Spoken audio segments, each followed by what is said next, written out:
आज तुमने उसी भगवती के पूजन से मुंह मोड़ लिया।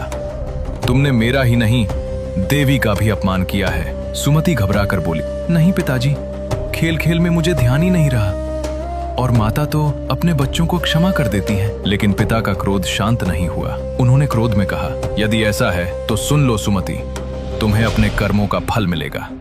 मैं तुम्हारा विवाह एक कुष्ठ रोगी से करवा दूंगा। ये सुनकर सुमति को बहुत दुख हुआ, लेकिन उसने शांत स्वर में कहा, पिताजी, मैं आपकी पुत्री हूँ, मैं हर प्रकार से आपके अधीन हूँ। जैसी आपकी इच्छा हो वैसा ही कीजिए, क्योंकि होगा वही जो माँ जगदम्बा ने मेरे भाग्य में लिखा है। पुत्री के ये शब्द सुनकर ब्राह्मण और क्रोधित हो गया और उसने सच में अपनी पुत्री का विवाह एक कुष्ठ रोगी से करवा दिया। सुमति अपने पति के साथ दुखी मन से घर छोड़कर चल पड़ी, लेकिन उसे क्या पता था कि उसी क्षण उसकी भक्ति और उसके पिछले जन्म के पुण्य एक ऐसा चमत्कार करने वाले थे जिससे पूरी दुनिया में नवरात्र व्रत की महिमा फैलने वाली थी।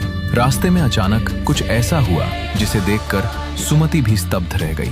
उसके सामने स्वयं सिंह पर सवार अष्टभुजा माँ दुर्गा प्रकट हो गईं, और जो उन्होंने सुमति से कहा उसने न सिर्फ उसके पति का भाग्य बदल दिया, बल्कि वहीं से नवरात्र व्रत की असली शुरुआत हुई। लेकिन माँ दुर्गा ने सुमति को उसके पिछले जन्म का ऐसा रहस्य बताया जिसे सुनकर देवता भी आश्चर्य में पड़ गए। आखिर वो रहस्य क्या था और कैसे एक अनजाने व्रत ने सुमति का भाग्य बदल दिया, ये जानने के लिए पार्ट 2 जरूर देखना।